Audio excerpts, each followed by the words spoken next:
If you'd like to at least double the number of reviews you're getting for your practice and have them written in a way that actually produces more and more business over time for your practice, you are going to love this episode because it's only from free, easy to implement strategies that you're going to learn here in this video and in the free download that I'll tell you about here in a moment.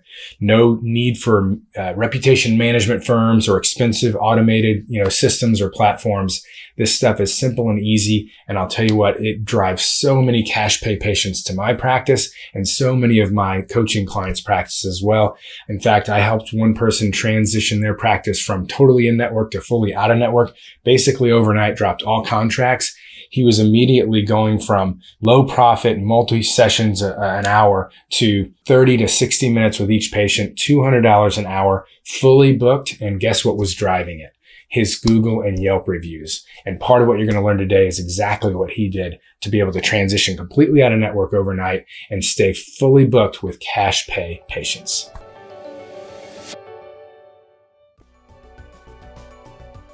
Welcome again to today's episode. My name is Jarod Carter. I'm a physical therapist, a cash-based practice owner, and creator of the Cash Pay Profit Formula. I help healthcare providers like you to create your own cash-based out-of-network or concierge practice so you can end reliance on greedy insurance companies, provide a level of care you are ultimately proud of, and take back control of your profits and your future. So if you're new here, I would definitely consider subscribing to this channel because I put out episodes like this all the time and always with an associated free resource to make your results come even faster, to do as much of this for you, to template everything for you and get you the results you want as quickly as possible.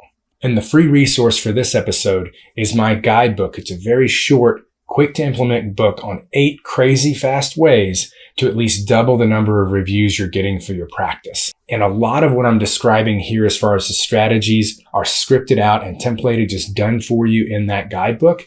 And that also includes a few things that you won't actually hear in this video. So you can get that completely for free at drjarodcarter.com/episode 8. That's drjarodcarter.com/episode spelled out and number 8. Okay, let's dive in. It's really at this point no mystery how important Google reviews are for getting new customers to call your business. I mean, there's not many high-level, high-ticket items like cash-based healthcare where someone is going to say yes to that or make a call in the first place without at least going and checking out your reputation online. But there's some other things that make this even more important. Some people don't know that your Google rankings and your reviews help you to rank for certain keywords and help you with your overall ranking for, your type of practice, physical therapy, chiropractic, direct primary care, whatever it is in your area.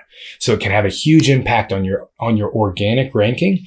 And then as we also know that at least at the time of this recording, the Google reviews, the top rated companies are put up above all the organic reviews and in some cases above the ads. So it's a way that you can kind of springboard or leapfrog over some of your bigger competitions who have a lot of big SEO budgets and, they're ranking really well for different keywords. Well, you might not be able to rank for those keywords from a content standpoint on a page on your website. But if someone's searching for that keyword that you've done well and it's part of your reviews, all of a sudden you're above the number one organic link or organic listing that other practice spent thousands of dollars to rank for. So for all of these reasons, it is so vital to make sure that you're maximizing the frequency at which you're getting good online reviews, as well as the way they're written and the way that guides prospective patients to go ahead and pick up the phone and decide to call you. And I'll tell you, a lot of people call our practice not knowing that we're 100% out of network. And I'll literally hear this, or my receptionist will say, yeah, they said they didn't know, but they're like, but your reviews are so incredible. Let's do it. And it really amazes me how much weight that people put on the words of complete strangers. I'm forever amazed by it, but it works. It happens every single day. Think about yourself. I mean, do you do 3 or 4 figure purchases on Amazon or other sites like that without looking at the reviews, looking at the star ratings?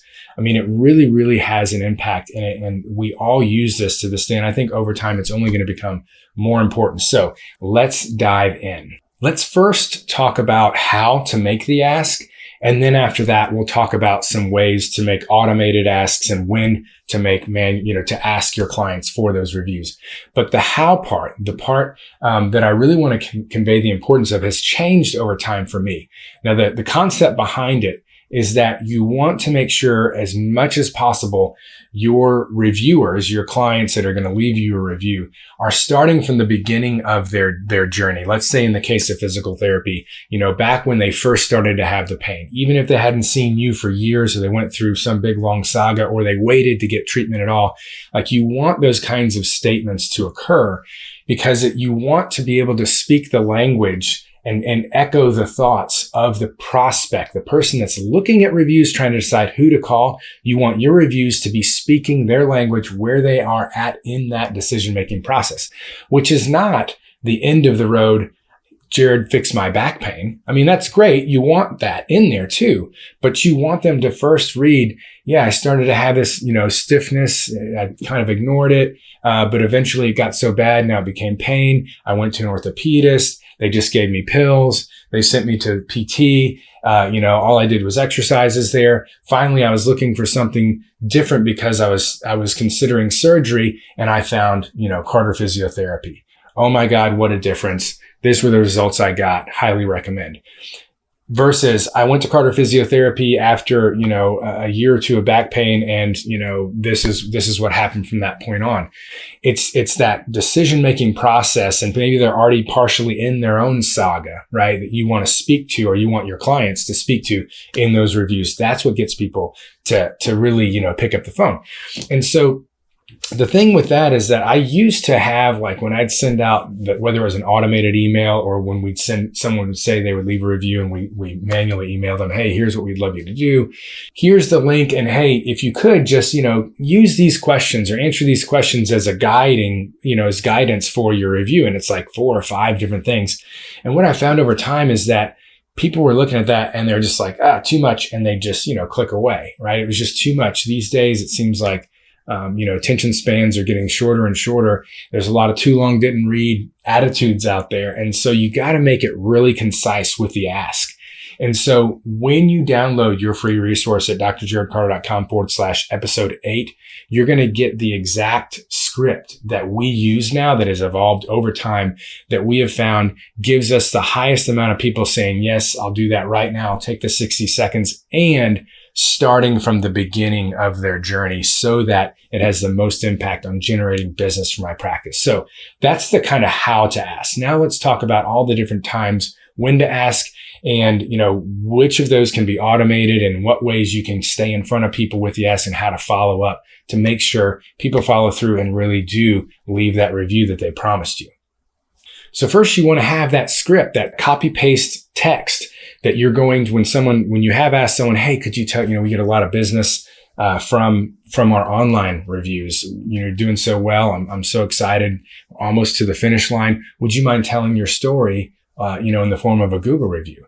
And they say yes. And it's like, you need to have that text. Your receptionist, all your staff need to have it ready to go, copy paste in there. I'm going to text it to you and email it to you just so you have it in both spots, whatever is most convenient for you, right? So having that done, and again, you can get that in the free resource with this episode, but having your entire team that's accessible and they can go ahead and send it out when they do make the ask. Now, the other part is when they make the ask should not just be a discharge. That's a big mistake that I see made all the time is that people think, I don't want to get a review before they're actually finished. No, nonsense. If they still have that big saga journey or whatever coming up and they're raving, they're doing awesome. And they're like, we've got maybe a couple visits left and I'll be 100% like, still, I'd rather have one bird in hand than 2 in the bush. Like if I can get them to write a review before discharge, I'm doing it, because a lot of times you'll ask, they'll say yes. And by the time they actually get around to it, because you've sent the thing a few times, they are at discharge. So you don't want the ask to be just one single time at discharge. And I like to follow a concept called request when they're raving. So whenever they're raving about how good they're doing or what they're getting back to or how they're able to do this for the first time in so long, that's when you ask. I don't care if it's session 2. Say, look, you can update it at the end if you want, but I'd love to get your story out there in front of people. Right. So, and that goes for receptionists too. If someone's sitting in the reception area and they're raving about how great they're feeling, like that's when the receptionist is tasked with asking. And you got to track these things. I mean, if in my clinic, it's been commensurate with how many hours any clinician or receptionist is face to face with folks, on a weekly basis. But we, say, all right, for this level of clinician or this many hours, part-time versus full-time, we want at least 2 review requests or at least 1 review request per week. And we look at that in our weekly staff meetings, who made the requests and who didn't. Everyone knows that we're going to look at it. So if it's, again, that which gets measured gets managed. So make sure that that's a part of your regular meetings, and also that the receptionist is involved and asked to make those requests as well. Okay, now we want to make sure that it's obvious and everywhere. It's not just when we ask verbally in that moment that they're raving, but things like, at the checkout counter or in your email signature or anywhere else you can think of to put it where people coming and going or receiving things from you will see the request that says, are you having a great experience? Please help someone else make the decision that you did. And that's very specifically worded to bring up the altruistic, I can help someone else by doing this. It's not just what's in it for me as the business. Please, please, please tell your story to help me out. It's help someone else out as well. So making sure that you have those places in your email signature, around the office, wherever you can stay in front of people with a review request is a great thing. And then automating some of those things, so we have a series of onboarding emails that go out to every patient. And then we also have a discharge campaign that goes out to all patients, that we discharge. And so if you're worried about, we'll get these automated emails asking for reviews, what if the person's already left a review and we're asking again? It's quite simple. You just preface those automated asks with, if you haven't already done so, can you please, consider telling your story online, telling your story in the form of a Google review. If you haven't already done so, it's that simple. They'll understand. They won't think you're badgering them. They'll probably know it's an automated email anyhow. So don't worry about that.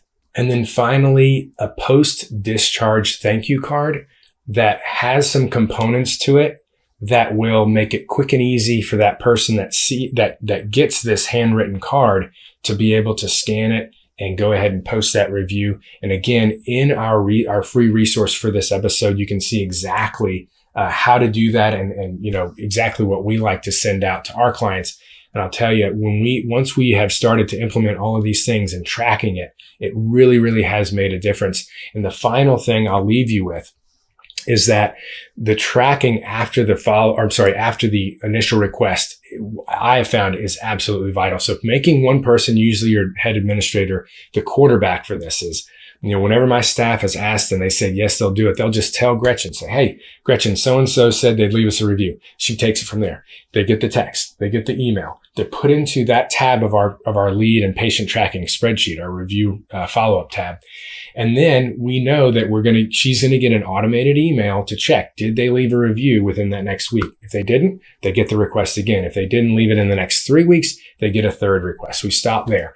But they're spread out enough and they're done, in a way and worded in a way that people aren't, annoyed by it. But the thing is that life gets in the way, guys. It happens to all of us. I've had so many meals that I'm like, man, as soon as I get back in front of the computer or, drive home and open my phone up, I'm leaving that review. Life gets in the way, so many different, for so many different reasons.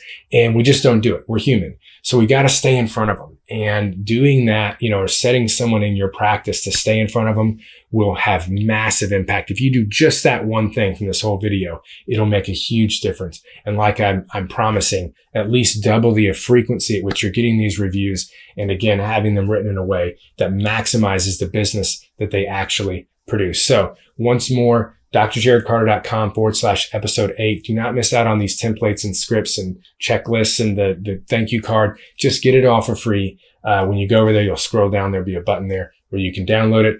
We also have a link to that exact spot down below here, as well as any other resources that I mentioned in this video. And as always, I appreciate your feedback, your questions, your comments. Please leave those below. And if you have anyone that you think could benefit from this, in this case, it'd be any kind of business owner, please feel free to share this, send it to them. Or if you're a business owner yourself and you want to make sure you come back to this, you can also save this video wherever you're watching it. So again, thank you as always for joining me. I really appreciate it. Subscribe if you want more of this. And if you're looking to transition out of network or start your own cash-based practice, until next episode, you can enjoy these related videos.